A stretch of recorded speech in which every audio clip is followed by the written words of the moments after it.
Ndabasuje cyane kandi ndabifuriza n'amahoro y'Imana, kandi Imana yakoze kubarinda no kubarengera. Mukomeze kandi murindwe n'Imana y'u Rwanda kandi ibayobore muri byose. Iki giti ni igiti abantu benshi babona bakakibona hirya no hino ku mayira, mu misozi, ku ngo zanyu ndetse n'ahandi. Ariko birashoboka ko ushobora kuba utari uzi ko ari igiti cy'agatangaza, ushobora kuba utari uzi ko ari umuti w'agatangaza, ari igiti kivura indwara nyinshi. Muri iyi nkuru urabonamo ibimera bitandukanye, ariko ibyo nshaka kwibandaho ni ibimera bibiri. Ni kiriya giti nkweretse bwa mbere ari cyo bita umufatangwe, ndetse n'iki kimera uri kubona ahangaha muri aya mateke ari cyo bita ikirogora. Ibyo biti uko ari bibiri nibyo ngiye kukubwira ibanga ryabyo rikomeye, ndetse muri iyi nkuru uraza no kubonamo urugarura, ariko nshaka kukwereka ko ibyo bimera byose ari ibimera bikomeye cyane.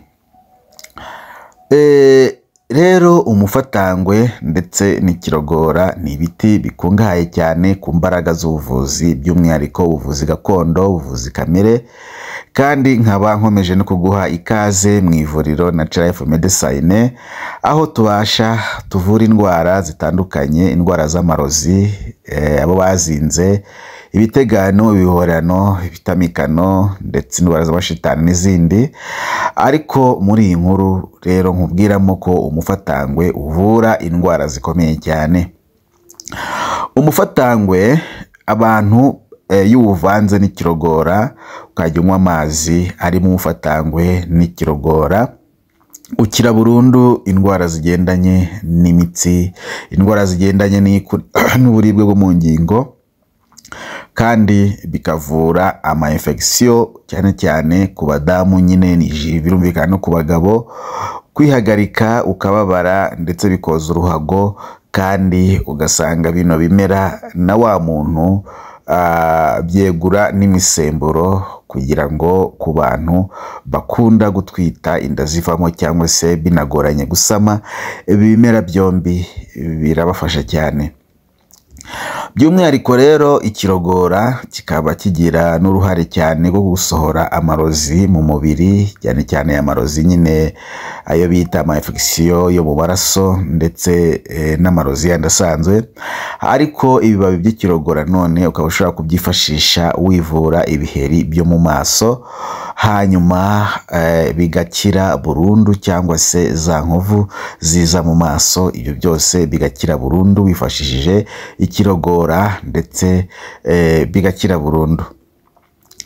Iyi miti rero nubwo uyibona uko nyine ari itatu, uyu muti w'urukararambwe, nako uyu muti w'umufatangwe, ndetse n'ikirogora, ndetse n'urugarura, akaba ari imiti yihurije hamwe ivura icyo bise ifumbi neza.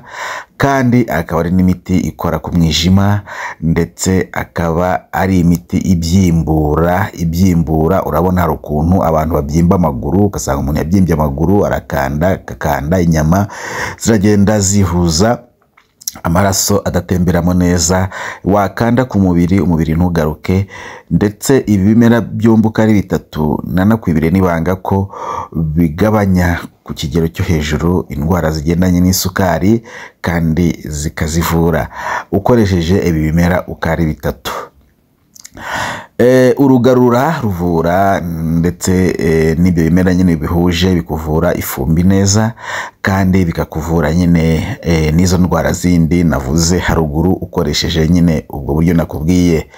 Rero iyi ni inkuru ugezwaho na Icuriro TV muri Natural Life Medicine, ivuriro rivurisha ibimera, kandi imbaraga z'ibimera, imbaraga z'amazi, imbaraga z'inyamaswa n'imbaraga z'ubutaka, tukuvura indwara zitandukanye zirimo iz'amarozi, ibitegano, ibiberano n'ibitamikano, kuzingwa, ndetse urubyaro n'ibindi.